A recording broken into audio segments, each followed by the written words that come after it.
Off in a corner of a warehouse down in New Orleans, on every Saturday for the last 2 years, some volunteers have been remaking history. They're building the last assault craft of World War II, a stubby little plywood boat that could take a lot of fire. The last Higgins boat.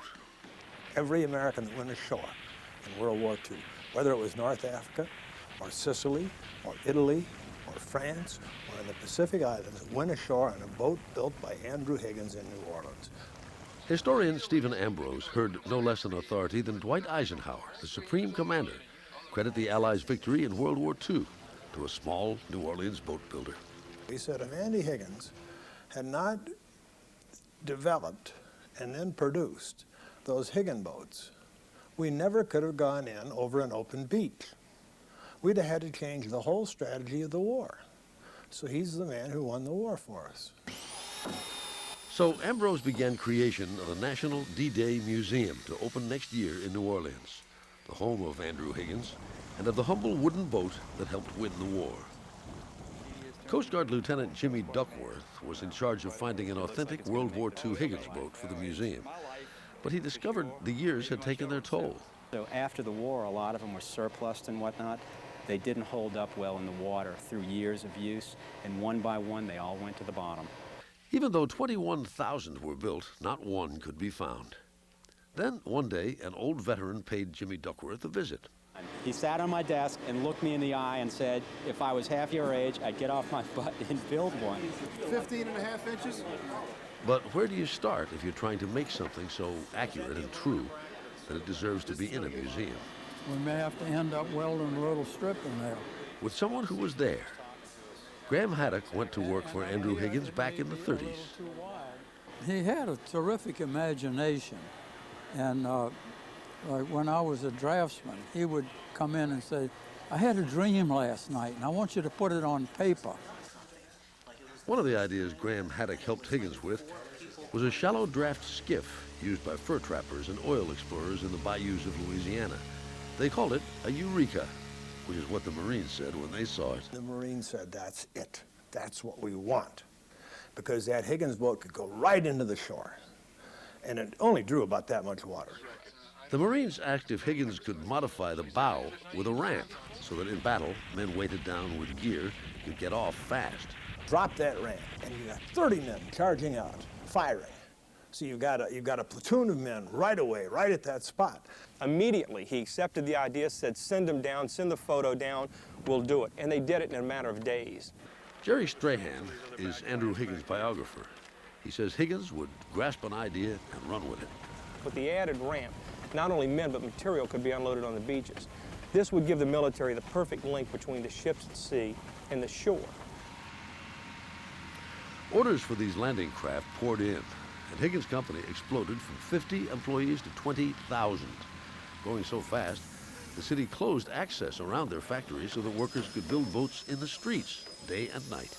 At that time, everybody that worked had an attitude that they were doing their bit for the war effort. They felt that there was a purpose in what they were doing. The boats were coming off the line so fast to go into action that Higgins employees would ride the freight trains to paint them. Building this last Higgins boat is a community effort.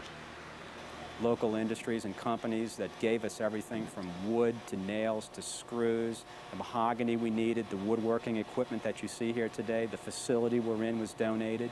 This is an original propeller. The next challenge was to find fittings and hardware. The cleats for this boat are no longer produced. They raised a Higgins boat that had sunk nearby in Irish Bayou. This is about as good as we could do off the Irish Bayou wreck. That wouldn't work. So what we did is we took one and from its dimensions made a pattern and wound up with 6 beauties just like this that we'll install on the boat. The most significant find was an original Higgins armored steel ramp, a feature that made the Higgins boat great. I've been told by the men who rowed these boats into battle that it was pretty powerful to be hunkered down behind one of these things with bullets pinging off of the door. knowing that at any moment while you feel the boat ride up on the beach, that your only protection in the world is about to disappear from in front of you. That moment was captured in the movie Saving Private Ryan. Just when to drop the ramp required skill.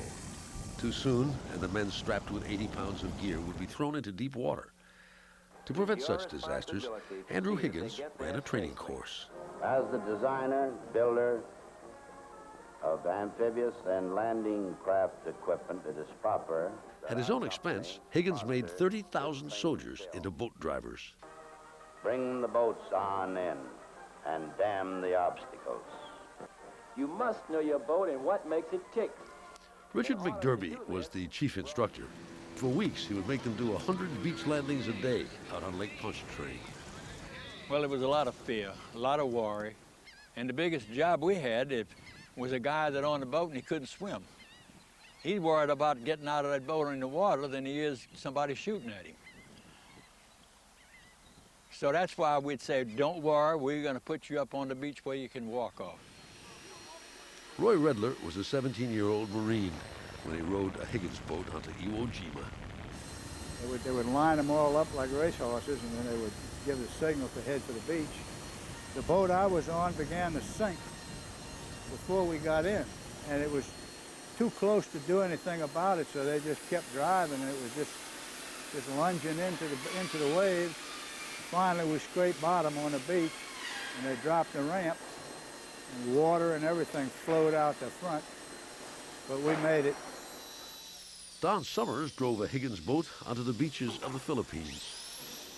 Trying to drive a great big old moving truck without any steering is what it's like. It's a great big slab of wood. That helped out. As the volunteers jockeyed the armored steel ramp into position, everyone could begin to imagine, or remember, what it was like coming at the shore with the bullets pinging off the door. The veterans called the ramp the gate to hell.